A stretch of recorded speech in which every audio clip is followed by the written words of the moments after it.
I can remember having 2 of these beers when I'm about 8 years old. And after a bit of time, all of those whys and all of that anger and all of that guilt and shame, all that stuff went away. And then it just spiraled into other things, marijuana and LSD and all that stuff. But it's not that I had a drug or alcohol problem. I had a living problem. And drugs and alcohol helped me live, right, at that time. And it was a horrible, horrible thing to be caught in the grips of addiction and not have any hope or not have any power or any support or anything to pull away from that. Hi, welcome to the Growth Mixtape Podcast, and I'm your host, Bob Mathers. We have one rule here. We're going to chase our curiosity way outside our comfort zones. The more uncomfortable and awkward, the better. We're going to talk to people you've never heard of doing jobs you didn't know existed. We're going to hear human stories about the things that connect us, what we can learn from one another, and what we can take away to apply to our own lives. These conversations might not seem to have a lot in common at first, but just like songs on a mixtape, we create something memorable and emotional. Today I talked to Clarence Cachagee, an Indigenous leader, author, and founder of Crow Shield Lodge, a land-based healing center for Indigenous and non-Indigenous people. So I don't know how to explain this conversation, and when you listen, I think you'll know what I mean. Talking to Clarence, you're struck by how peaceful, thoughtful, and hopeful he is for someone that's been through such trauma. He talks about being placed in foster care with his sister at an early age, discovering alcohol at 8 years old, abandoning his high school sweetheart and their 2 young daughters, living on the streets, being incarcerated, and then finding his way back. He got sober, graduated from college, reconciled with his family, and most importantly, reconnected with the land and his Indigenous roots. I got a lot to learn about Indigenous teachings.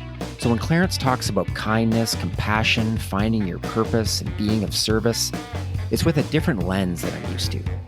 I've got a lot of work to do, and Clarence makes me feel okay about that. Please enjoy Clarence Cachagee. All right, welcome, Clarence, to the podcast. I know we've had to reschedule this once or twice, but I can't tell you how grateful I am for this conversation. All right. Well, it's great for me to be here. It's a beautiful day, and I just can't thank the Creator for these days that we're experiencing right now. So I wonder how you felt about kind of leading us in a prayer and a smudge and a song to start the conversation. Bob, I would love to lead us and open us up in that way, open us up in a good way. And that's a way that I've always been trained. I have to thank my mentors. I have to thank those people in my life that spent time with me and taught me the way to do things in a good way, with a good heart and a good mind. So, yeah, it'd be an honor for me to open up with a prayer. And I have some tobacco with me right here.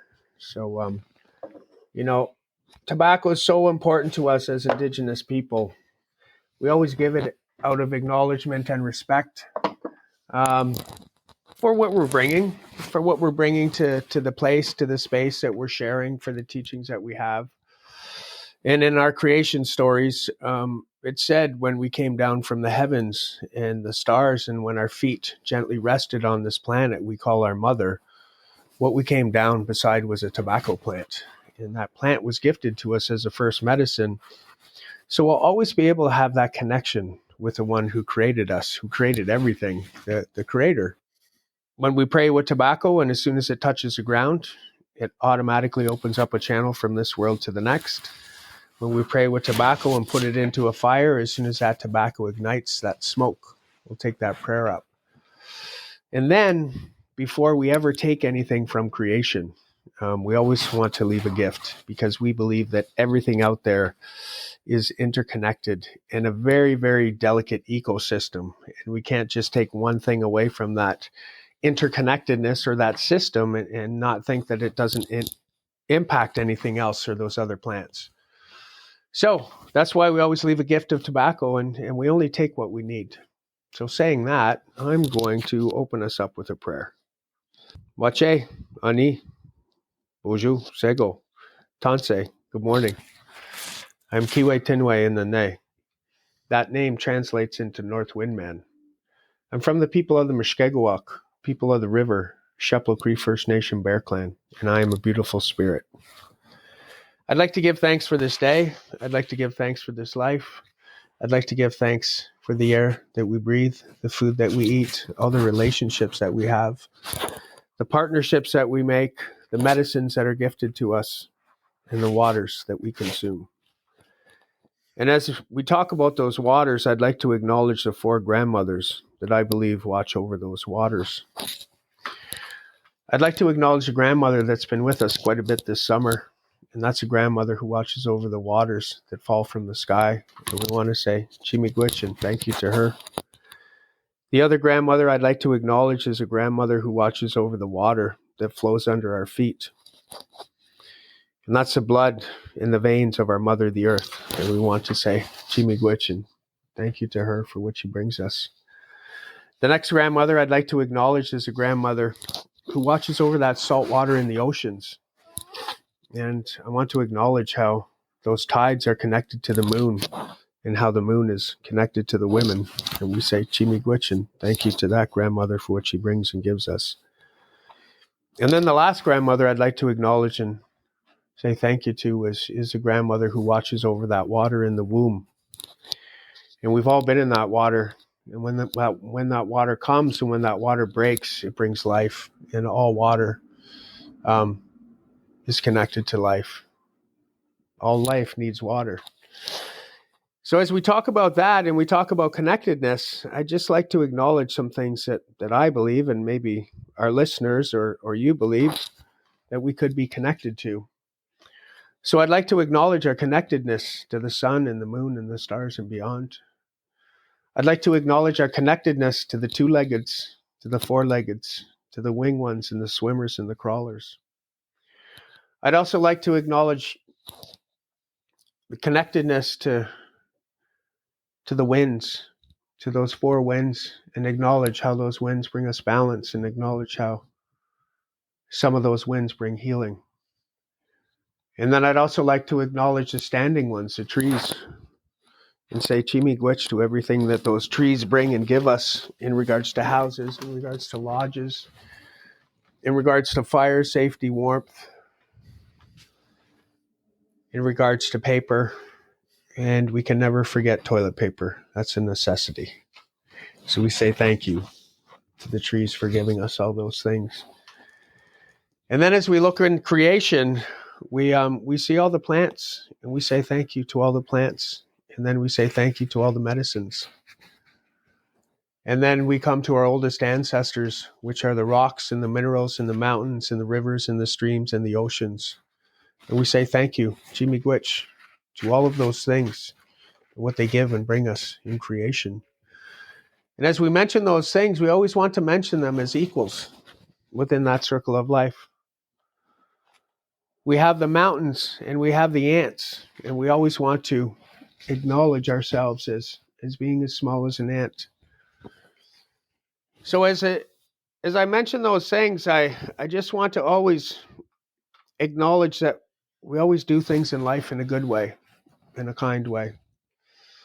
We always do things to the best of our ability.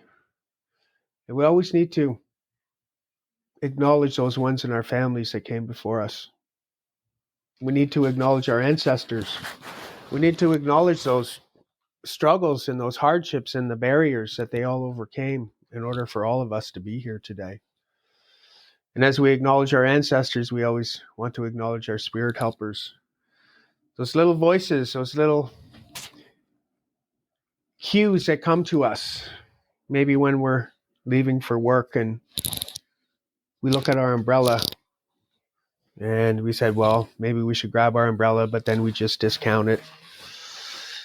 And then it rains later on that day. We always call those our spirit helpers, and they walk with us and they guide us. And I always ask that we just acknowledge the Creator. And we always ask for grace, and we always give grace as our Mother, the Earth, as she comforts us, a hope. So that tobacco, I was holding it in my left hand. We always give and receive tobacco in our left hand because that's the hand closest to our hearts. So I put all that energy and all those words into that tobacco that I was holding in my left hand, and now I'm putting it into a smudge bowl. And in that smudge bowl, I have white buffalo sage, and I have some cedar. And the white buffalo sage is our cleansing medicine. We believe that negative energy can travel from a person to a place and to a thing. So what that white buffalo sage does is it cleanses us. There's a little bit of a teaching too about this medicine. This medicine is white and it's gray, and it's strong. It's a strong medicine. And that medicine runs parallel with our elders. Because our elders at that time in their life, their hair is gray. But they also need to be strong to share those teachings that they have with the next generations before they make that journey to the Western door. So, sometimes this medicine is strong. But I've also heard that this medicine, sometimes we go and smudge people one-on-one, but I've also heard from the elders that teach me that all we have to do is light this. Put it into a room. And that medicine will go where it needs to go. It'll find the individual that needs it. So as I light the medicine, I'm just going to wash it over top of my body. Wash it over different places, different spaces. I was always taught we never blow on medicines. You can hear that cedar crackling, so we just bring our fans or our feathers. And if you're with us, and you are with us because you're listening, I'm going to wash this medicine over my hands. I'm going to wash this medicine over my hands so that anything I touch or create during today, I'm going to touch and create it in a good way, in a kind way. I'm wearing glasses, so I take my glasses off and I smudge them because I want them to be clean. And then I bring that medicine up to my eyes. I bring that medicine up to my eyes so I can always see things in a good way, in a kind way. And then I wash that smoke and that medicine over the top of my head. I wash that smoke and medicine over the top of my head so that any thoughts that I have will be good thoughts and kind thoughts. And then I pull that medicine into my ears. I pull that medicine into my ears so I'll always be able to hear the best out of everyone and everything. And then I pull it into my throat. I pull that medicine into my throat so that when I speak, I have a strong voice. And so that when I speak, I say kind words. And then I pull that medicine into my heart. I pull that medicine into my heart so that I'll always have empathy. And I'll always have love for myself and love for others. And then I pull the medicine right into my belly button. I pull that medicine into my belly button so that I can stay centered. I'm not looking for balance right now, but I am looking to stay centered. And if you hooked a string up to my belly button and pulled me up, that would be the center of my body. And then I take the smoke and I wash it down each one of my legs. I wash that smoke down each one of my legs so that I can always remember how sacred life is with each step that I take on our mother, the earth. And then I'll raise some smoke up to the crater and I'll push some smoke down to our mother. I was taught there is no right or wrong way to smudge. But that was the way I was always shown. And it's a heck of a great way to start a day. Just to be grateful. To be grateful for everything that is given to us. And when we pray, we don't close our eyes. We pray and we look at everything in creation and we're acknowledging everything. And it's just a great way to be a part, just a little part of this thing we call creation. So saying that, I'm going to sing a song.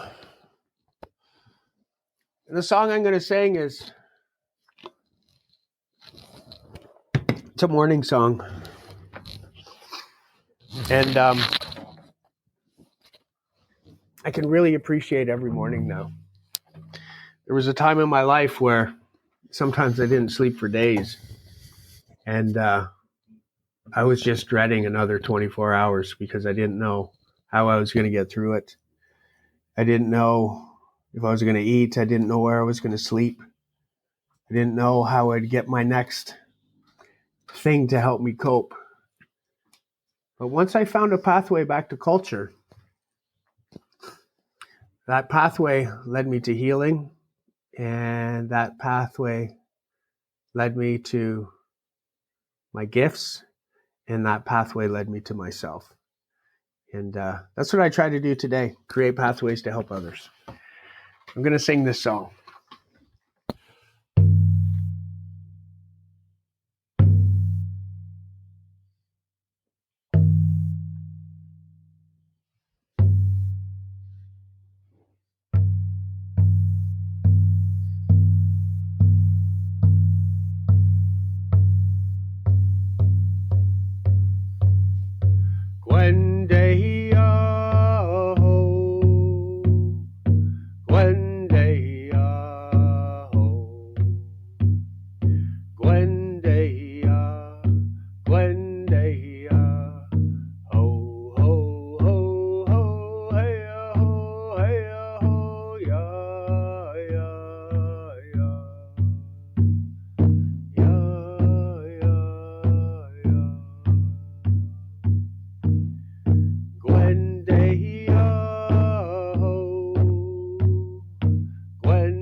So that drum, when we play the drum, and that sound it makes, that sound represents the heartbeat of our mother, the earth. When we play our drums, it always keeps us connected. And it's funny. Well, it's not funny, but when I was starting my journey, I didn't know any songs. I didn't know anything about the medicines. I didn't know about praying. I didn't know anything about the foundational teachings. But when I did make my first drum and I started building my bundle, some of my teachers said that you need to learn 4 songs. 4 songs. Carry 4 songs in your bundle. That's a good start. So yeah, then I went and I started learning some songs. And I learned them all when I was in college. And then after college, I hung my drum up on the wall. And then I had a dream that the face of my drum cracked. We call our drums our grandmothers. So the face cracked from me hanging it on the wall. And then I talked to one of my friends about it. They said, Clarence, that's your grandmother. You have a connection with her. She says, she's talking to you. and she's telling you to play her, or that's what's going to happen. So saying that, I started playing her more, and I started learning more songs, and then I started getting more drums, and then I started giving drums away, and then they say whenever we make something for the first time, we're supposed to give it away. So I've given quite a few of my drums away, but as soon as I give them away, we get them back, and that's the way things work with the Indigenous people, because we don't own anything. We have things in our possession for a while, and then we're going to come across somebody or something that needs it more than we do, and then we give it away. And then it's almost like that karma comes right back to you quickly. And we have a teaching that in life, if we have such an attachment over things that we can't give them away, we really have to start looking at why. Why do we have such an attachment over those things? And yes, I'd have a hard time giving a vehicle away, or a house, or things like that. But, these things are in my possession that are pretty special to me. I know other people don't have them. And in time, I just think it's my responsibility to pass them on.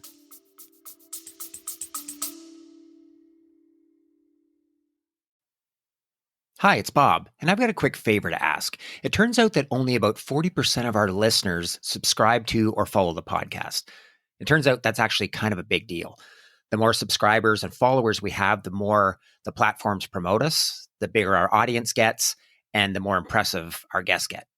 So if you haven't done that already, please do that. And by the way, if you want to give us a rating, share the podcast, or even drop a comment, every little bit helps. I appreciate your support. Now back to the show.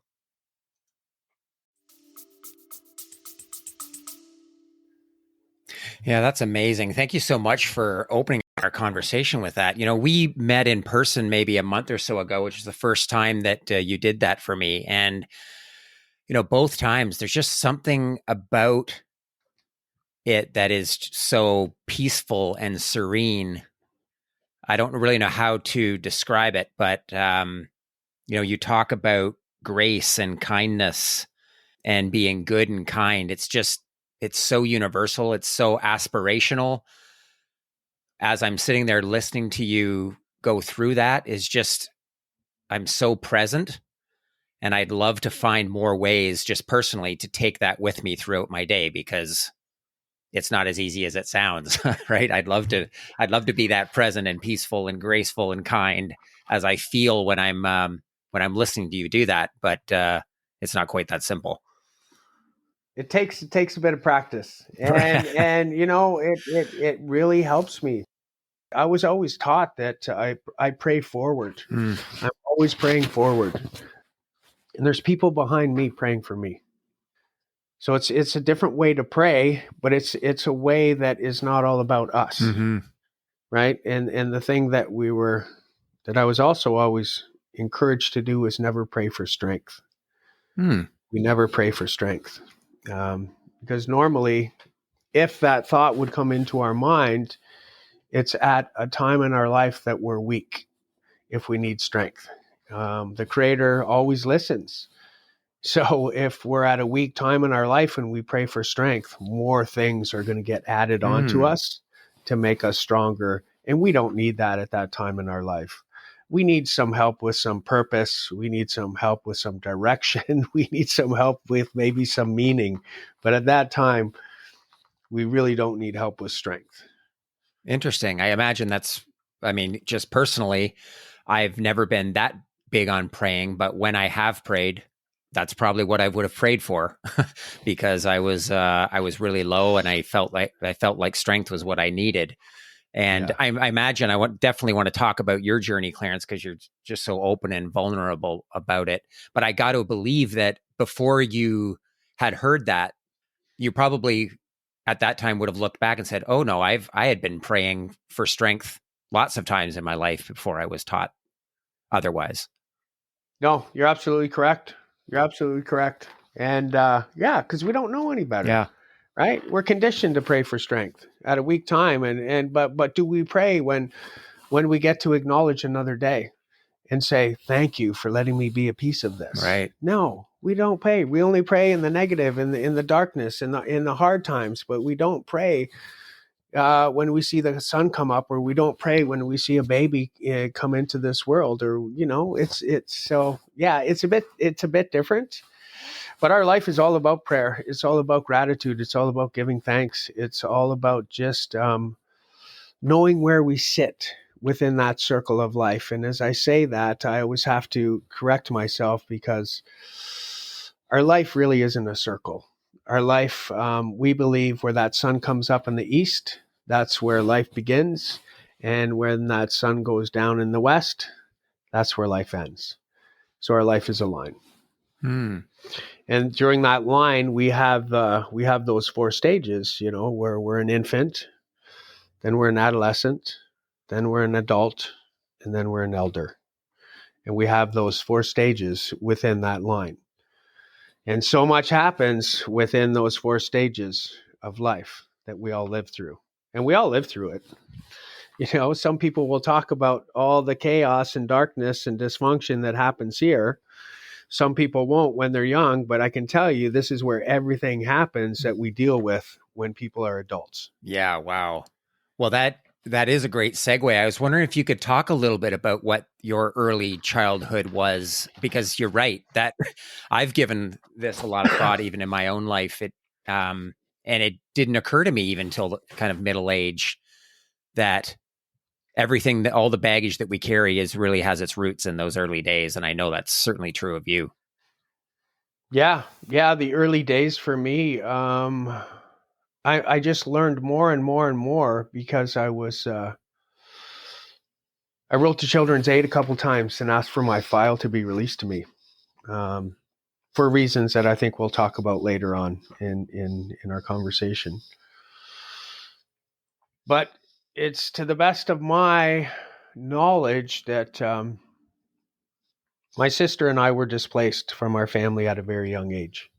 I was a Crown Ward when I was 1.5 years of the Children's Aid Society, and she was 3.5, and we were put into care, and we were moved around to about 6 or 8 different places in the GTA. We were even adopted, and that adoption broke down, and we were put back into the system, and then they moved us away from the GTA over to Waterloo Region. Got moved around to a few homes here, and then we ended up on a farm outside of New Dundee. I stayed at that farm for 13 years. My sister stayed for 10, and we were raised by New Order Mennonites. Interesting. I was never abused. I was never beat. I was never hurt. My foster parents were awesome people. They did the best they could with what they had. Saying that, I had some foundational teachings instilled at me at a very young age. And those teachings were to be seen and not heard, and speak when spoken to. Very strict, very religious, church, all to do around Mennonites and religion. But also growing up on a farm, it was all to do with being outside and finding that connectedness and exploring as a little child. And it was all to do with driving tractors, picking up stones. But it was isolating. When you see your other schoolmates having moms and dads, and they're connected in a way that you're not, and in school you start getting treated differently because you're a foster child, and I became angry, and I had all of these whys and unanswered questions. And then there was a day when my sister and I were walking down the country road, and we found half a case of beer, Labatt's Blue Pilsner, in the ditch.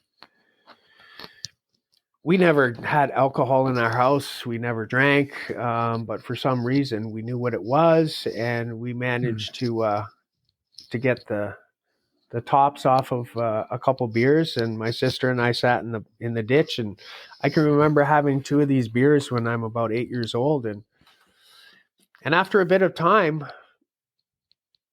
all of those whys and all of that anger and all of that guilt and shame, all that stuff went away. And then it just spiraled into other things, marijuana and LSD and all that stuff. But it's not that I had a drug or alcohol problem.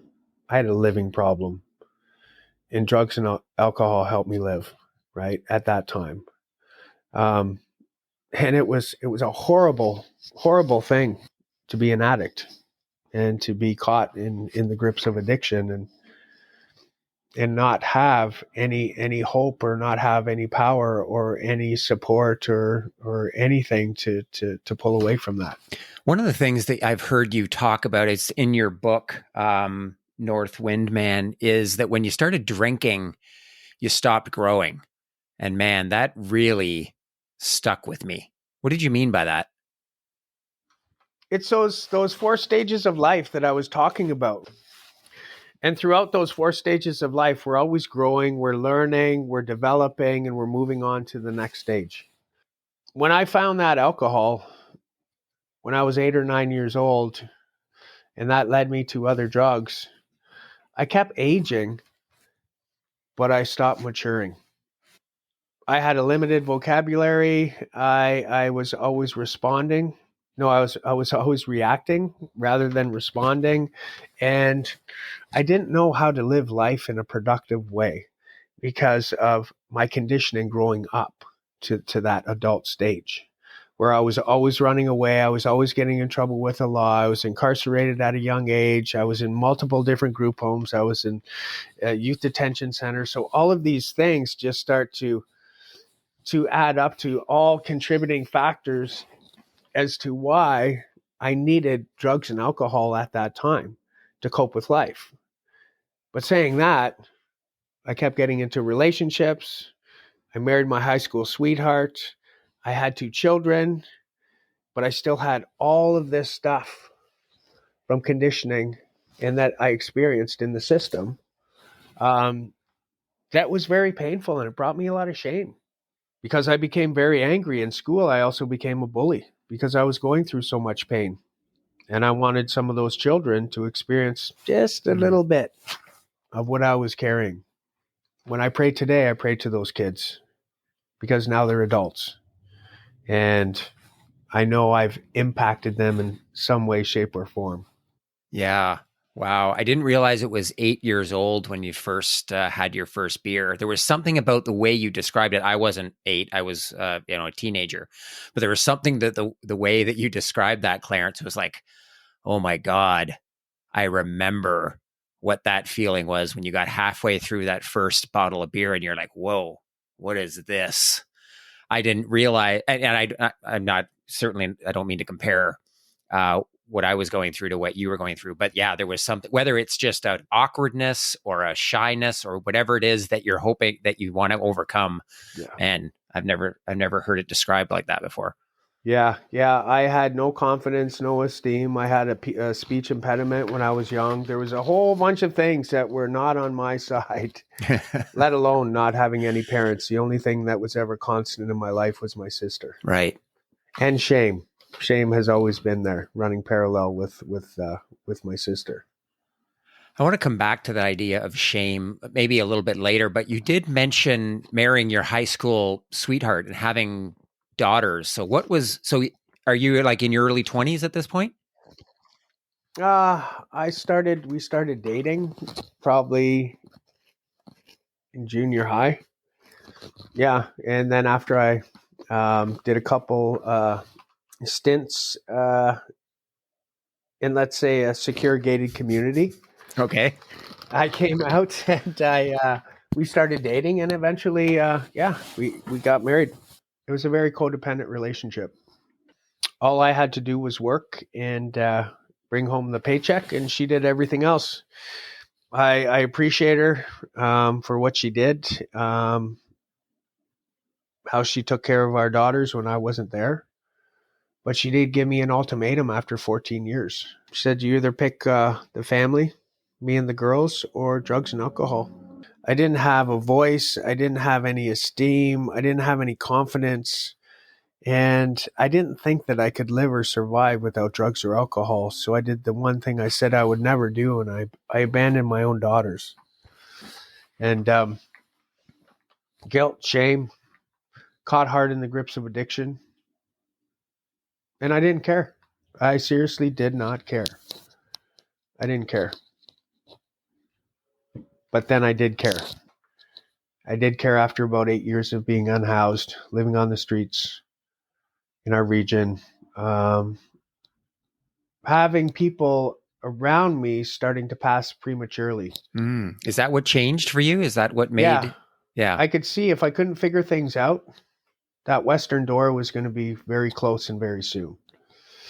Because the people that I was hanging out with, we were a good bunch of a good crew of people, and we watch each other's back. But when you're under the influence of drugs and alcohol, you OD, you have accidents, you have premature organ failure. Your body can only withstand that stuff for so much. And then I started to become deathly and very, very sick from alcohol. I had immense cramps, body cramps. I was starting to go to withdrawal management. I showed up there about 6 times. And I knew if I didn't figure it out, I was going to die. And that's when I slowed things down, and I really put some thought into my roles and responsibilities, not only to myself, but to my daughters, right? To my family, to my community, and to creation. And how I did that is I went away to 3 treatment centers in a row, and I just stepped away from our region for about a year and just really focused on myself. In the book, you talk about a canoe trip that was sort of pivotal in your recovery. Could you tell me a bit about that? Yeah, there was a lot of fear with that canoe trip. The first day I walked onto that property, and I walked around the corner. There was a police car, there was an ambulance, there was a coroner vehicle there. And somebody I knew from AA who was in the program passed, and he was still upstairs, deceased. So I'm walking into this program, and I'm thinking, like, are you making the right decision, Clarence?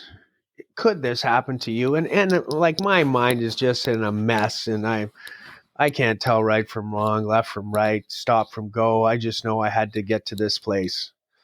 I stayed there for 7 months. I was there for about 3 days. I had a breakdown. I said, I got to talk to somebody. I just banged on the doors to the office. I said, I got to talk to somebody right now. They bring me in. They said, what's going on? I said, I'm scared. I don't know what's happening. I was starting to feel my emotions that I never felt before. And they're freaking me out. So I talked to my counselor. He says, what do you need? I said, I need my sister. He said, I can't give you your sister right now, but I can let you know that you're safe, and we encourage you, don't run. If you want to run, you can take off right now. But Clarence, you're here, and you made it here, so let's try to keep you here. So that was good. And eventually that gentleman that helped me out turned into my one-on-one counselor. Now he's one of my friends. But he took us on this canoe trip at 174. They used to do that with all of the men. They'd load them into 2 vans and a whole bunch of canoes, 16 men, and then we'd go up to Georgian Bay and we'd go canoeing. And wow, interesting experience. Didn't know any of these men. Some were complaining, some weren't. And then I can remember I was exploring, and I saw something white on a point on an island. So I made my way over there. And it was a bleached turtle shell. And I thought, wow, I've never seen this before. This is very amazing and very cool. So I took it back. I said, look what I found. He says, well, you were meant to find that. So I took it home, that shell. And then probably about a year or so later, I met up with one of my first teachers, Gerard Sagassier. And he took that shell and he made it into a shaker for me. And he put my 3 little beads in there to acknowledge myself and my 2 daughters. And then I had that shaker with me for probably 10 years. and I gave it away. Gave it away to one of my other teachers, my Ingan Henry. So yeah, it's just the way that goes. But that canoe trip was a good time. A lot of those guys from the canoe trip aren't around anymore. There's a good buddy of mine, Keith, that I stay in contact with. But I always consider 174, which is under the House of Friendship umbrella, that is the foundation of my sobriety. Man, was that hard though. Like reflecting back on early recovery in those early days, like 1 month, 2 months. I think it took 3 months for the fog to be lifted out of my brain, and then I could really start figuring things out because I was invested. I started learning words like accountability, commitment, all of this stuff. But I had to go to 2 other treatment centers after that one because they were Indigenous, and that's what really helped to align me. Yeah. Well, I'd love if you could talk a little bit more about that, Clarence, because you mentioned when you went up canoeing and you found the turtle shell, you didn't, and you referred to it earlier, these spirit helpers, which I just love. Like there were people or there were spirits maybe helping you and giving you kind of little signs that you along the way, but there was still something really missing about that connection to your ancestors. So how does that all feed into the recovery process? Yeah, that was hard because then I went to Native Horizons, and it was to do with trauma release therapy. I buried everything and put it down inside of me. When I mentioned my ex-wife there, that I married my high school sweetheart, there was stuff that I never talked to her about, stuff that I would never disclose to her about because it would be too shameful. But after I dealt with that stuff, it was amazing. But going to that program, almost as soon as we got there, they did an exercise with us. And there were 16 men and women. And they said, whoever didn't grow up with their parents, move over to this side of the room. And we all started moving over to that side of the room. And they said, whoever was sexually abused when they were growing up, move over to this side of the room. All of a sudden, everybody moved over to that side of the room, and I'm watching this happening, and I'm moving with them, and I'm going, hey, I'm not the only one. And it made me feel like an instant connection, right? Where the vulnerability, and it's like, okay, we got to work on this. We started praying. We started doing daily reflections. We started working with the medicines, made my first drum. And then they said, we want you to focus on 2 of the most traumatic times in your life. So I focused on when my parents gave me away, and I focused on when I was sexually abused by men. And we had to write it down to the best of our ability about what we were going to release. And then as a group, we all went into a room and we released in front of each other. Powerful, powerful experience. And that was one of the hardest things I ever did in my life, that trauma release therapy. And then after that, I went to a healing lodge outside of London, Ontario. And I was there for 2 weeks. And that's where I received my spirit name, and I did more internal work. And more exercises, working with the medicines, learning these ceremonies. And then it just started to really click with me about how getting back to the land, how getting back to the people, how getting back to my people, Indigenous people, really helped to realign me and give me purpose, meaning, and direction. I became a peer worker, then I became an outreach worker, then I became more like a specialist, a housing specialist. And then I worked at the college, and then I started Crowshield Lodge. So I want to come back to a couple of things. That was some really powerful stories in there. You mentioned receiving your spirit name. Can you talk about what that meant to you? Our name is something that nobody else has. Or you might find somebody else with your name. You might find one other person. But how many Bobs are you going to find? How many Clarences are you going to find? How many Amy's are you going to find? You're going to find a lot, right? But our spirit name is connected to our spirit. So there's only certain people that can gift you your names. So there was an individual, his name was Pathfinder, amazing man, Peter Linkletter, with a story, with his own story, but he came back around to be a helper. So we were in a sweat lodge, and I heard before we went into the sweat that he could possibly be giving names, gifting people with their spirit name. So I gave him some tobacco, and I said, Peter, if you could, I'd be honored if you could help me get a spirit name. And he said, okay, well, if it doesn't happen in this sweat, you'll get one before you leave. So at least I'm there. Okay, well, geez, at least I'm going to get one, right? Made me feel good. So during this first sweat, all of a sudden I was struggling at that time. I was having migraines, and my body was going through a whole bunch of stuff. But I was in the sweat lodge.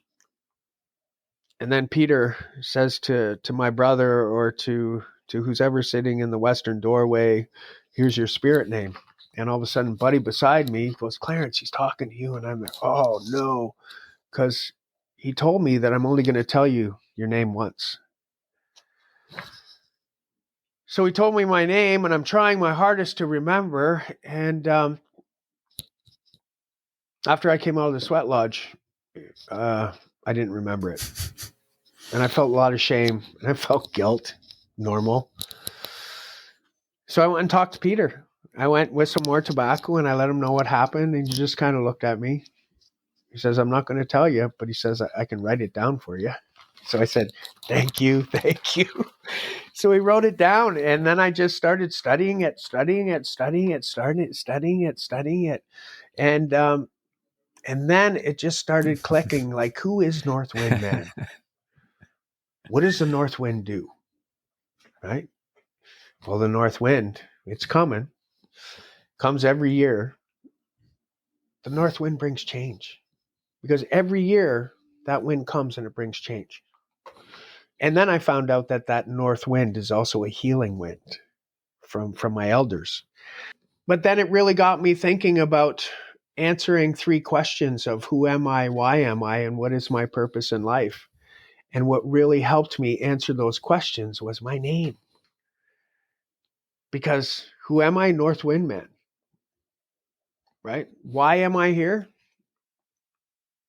Well, that north wind comes, it brings change. So that's who I am. Why am I here? I believe I was gifted a second chance in life from the Creator. And what is my purpose in life? My purpose in life is to bring people together. All people. Doesn't matter what color your skin is, what faith you follow, what you believe in. It's to bring people together. That's amazing that sort of helped you find your kind of purpose. So how does that feed into the work that you do? Because now you're on maybe the other side of the table. How do you help other people find that purpose for them? Yeah, that's a great question, Bob. How do we do it? We bring them out to the land. We go back on the teachings that were given to us, and we connect ourselves with elders, and we create a family. But what we do is we start implementing the things that have been cut. Those connections to culture have been cut through the schools, through the scoops, through whatever. But once you start learning those teachings, it's all about the land. Because we have teachings where if somebody strays off that good path in life, we don't push those individuals away. We don't shun them. We don't lock them up in jail. We don't categorize them. We don't judge them. We surround them as family and friends and community, and we take them back out to the land. Because the land has everything that we need to get realigned and to heal from, because all of our ceremonies are done on the land. All of our clan systems come from the land. All of our teachings come from the land. All of our medicines come from the land. Everything is connected to the land, and we are land-based people. We have lost that connection, some of us.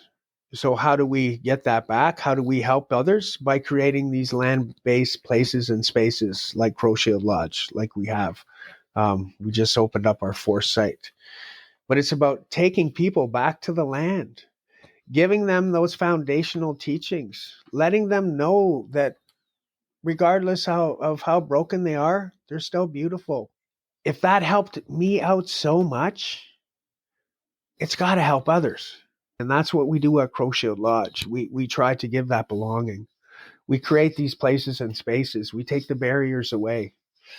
And we do that because we think that is us being the best ancestor we can be today. And a lot of people think that's a bit weird concept, Clarence. Yeah, it's a bit weird. But why do we have to be a best ancestor when we're gone? Why can't we be the best ancestor today? To create these places and spaces, to take down these barriers, so that by the time our children, our grandchildren, our great-great-grandchildren, our great-great-great-great-great-great-grandchildren are here, we will have done the work for them, and all they have to do is maintain. And that's why we just keep doing things. We don't want to duplicate anything, but we're really looking at how the decisions we make today are going to impact those 7 generations that aren't here yet. And I think that's got a bit lost along the way. And 200 years ago, we had 60 to 40% more plants and animals that we're never going to see because they're gone. 200 years ago, we didn't pull the trigger on global warming. Some people still think that's not a thing. But man, it's a slow process, so I hope they wake up. Right? Well, yeah, so that's concerning, because what's the next 200 years going to bring if we can't figure this out? Yeah, it's interesting when you talk about kind of the global warming. I was listening to Neil deGrasse Tyson, who's a scientist, and he's got a podcast, and he's like, everybody talks about saving the planet. He's like, the planet's going to be fine. The planet has been through worse things than this. It's us that's going to be gone, and there'll be something else that comes back in its place in 100,000 years or something. But it's not so much about, it's the saving the planet as we know it today. So that's something that's always kind of stuck with me. No, you're right. You're right. Our mother will do whatever she needs to protect herself, and she's going to be quite fine without us. She will regenerate, and she'll thrive without us. It's us that is doing this damage to her. So, and another thing too is when COVID hit, talking to some of our elders, and they said COVID was brought to us to slow us down. Mm-hmm. And did you see how within a couple weeks things changed? When we slowed everything down, there was a deer right across the road. There was foxes running around. Like, it was really strange. Things were happening. We can do it. We can do it. Yeah. But we don't. We just have to be forced to do it, because we won't do it on our own. Yeah, and that virus forced us. And that was saying, right, that goes back to our mother will do whatever she needs to do to protect herself. Right. One of the things, Clarence, I'm curious. So you talked about all the amazing things you're doing with people in the community, and you talk too about kind of living with the repercussions of decisions we made generations ago. Are you seeing things change when we talk about truth reconciliation and living with the legacy of the residential school systems here in Canada? Are you hopeful that things are moving in the right direction? Do you think that in 4 or 5 generations we'll be, like, what does success look like to you? Because it's so hard when it's so far away. Yeah, that's a good question. What do I hope? Yeah, I hope that we come together, but we're in the truth part of truth and reconciliation. People don't like the truth. With truth, there's accountability. People don't like that. I do hope, and there's a lot of good stuff going on. But you're going to deal with the government. we know what that's like.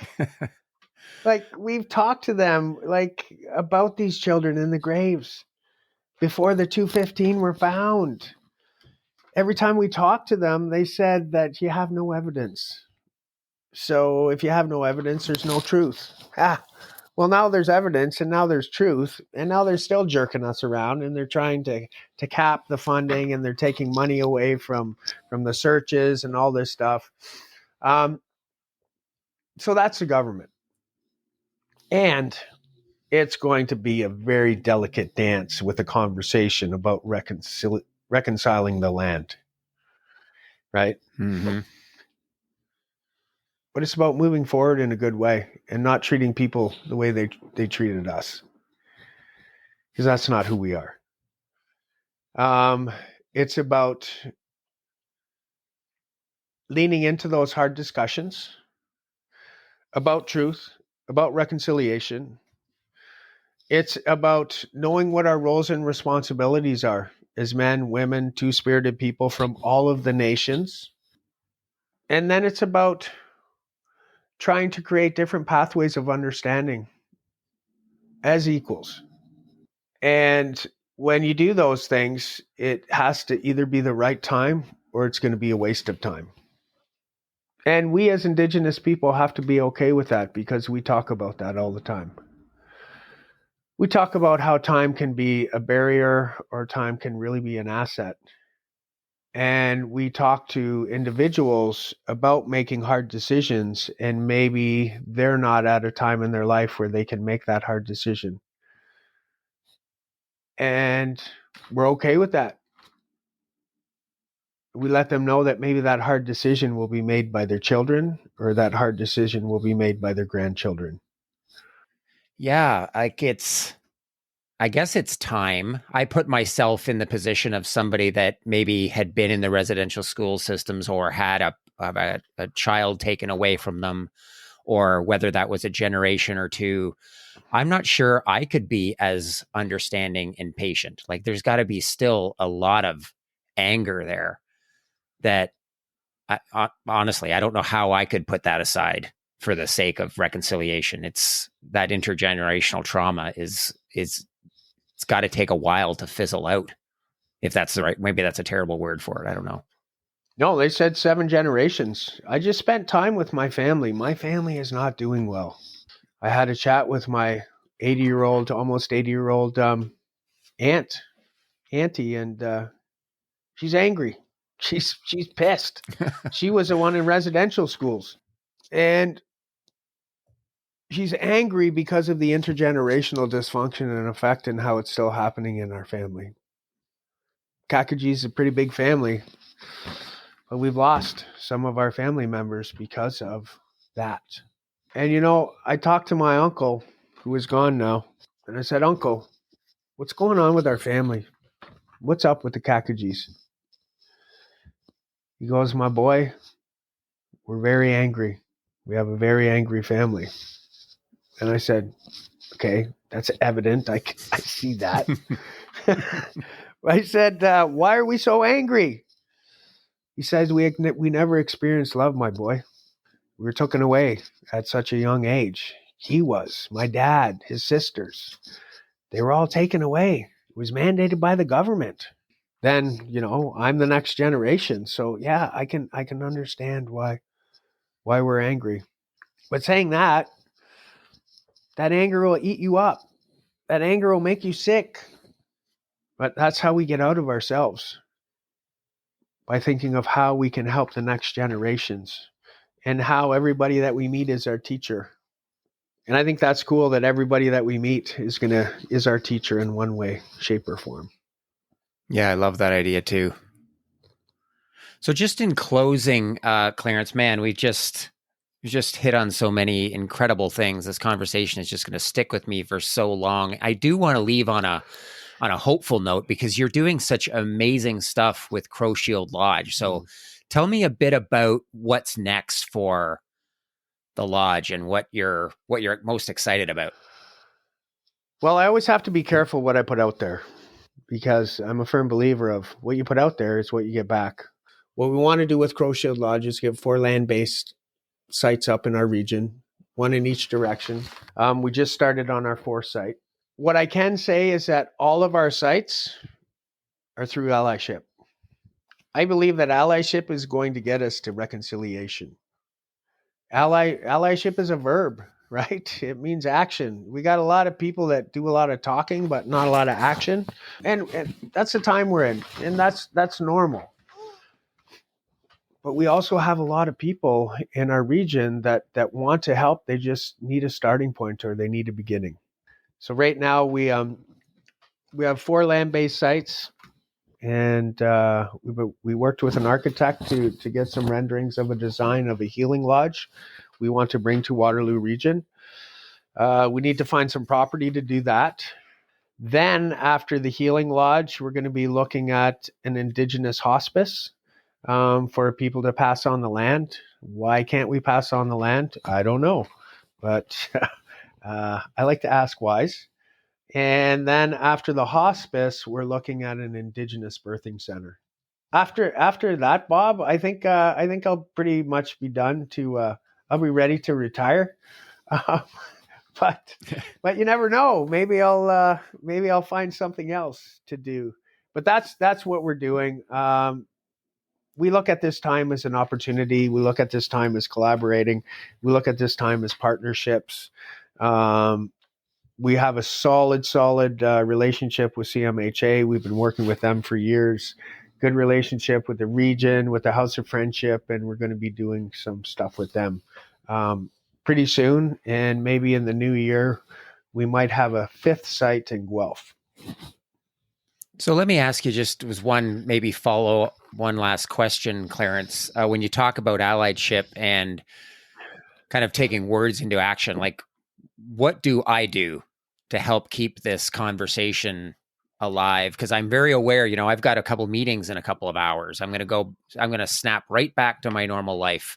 As wonderful and profound and as impactful as this conversation is, I realize that a month from now, I might look back and go, oh yeah, that was a really amazing conversation. I remember how I felt after talking to Clarence and all these great intentions of how I wanted to make a difference, and nothing's changed. So what do people do? Well, people, it all depends. What do they want to do? Where do they place themselves? Do they want to learn more about the land that they're on? I think that's always a number one starting point, is to know the nations that were on the land that you are occupying right now. I think that is the number one thing. And then it's to learn about what your role can be. If you're at these meetings, just put a question out. Have we brought the Indigenous perspective into this meeting? Have we consulted with the Indigenous people? People will probably say no. And then you can go, why? Right? It's as easy as that. Why? Okay, well, why? Because we've never done it before. Okay, well, if we always do what we've always done, we're always going to get what we've always got. I think it's time to switch some things up. But I think it's always just listening and asking questions in a very respectful way. And if there's ever a time or place to give the Indigenous perspective a platform, do it. Do it. Bring them in. It's a different way. Everybody notices that we do things a different way. They feel differently after they meet with us because it's not about us, right? It's about what we are going to do as a collective to try to preserve what we have. So I think that's amazing. Yeah, so do I, Clarence. This has been so awesome. Honestly, I don't know how to thank you for this. I don't know what I did to deserve a conversation like this. This is just like the first one we had in person a month or so ago. I don't know what to make of it, to be honest with you. There's some beautiful moments. There's painful moments. There's just so much to reflect on. And I don't know what more I could ask for. So thank you so much for this time together. Well, and what I want to do is thank you and all your listeners for their time. I believe the best gift we can ever give is our time, because it's a piece of our life that we're never going to get back. And if more people did that, it would just be a better place, a better space, a better world but we don't have time, right? Everything is life. Our life is ran on time. And we got to figure that out, because as non-Indigenous people, there's 75 years to figure out this thing we call life. As Indigenous people, we have 65 years to figure out what this thing is we call life. When I know what life isn't about me. Life is about me being a helper. Life is about me being grateful. Life is about me putting the needs of others before my own. Life is about me advocating for those that don't have a voice. Life is about me always asking those whys and showing more alternatives, and creating places and spaces to bring people together as equals. I love that. So amazing, Clarence. Thank you so much for this. You're welcome. Thanks for asking me to do this. And I hope to connect again very soon. We are going to do that. All right. The Growth Mixtape podcast with Bob Mathers is produced by Bespoke Projects. Music by Je m'appelle Walter Cronkite. If you enjoyed this episode, please take a moment to follow and rate us. When you do this, it helps to raise our podcast profile so that more people can find us. If you want to connect, you can find me on LinkedIn using the link in the show notes.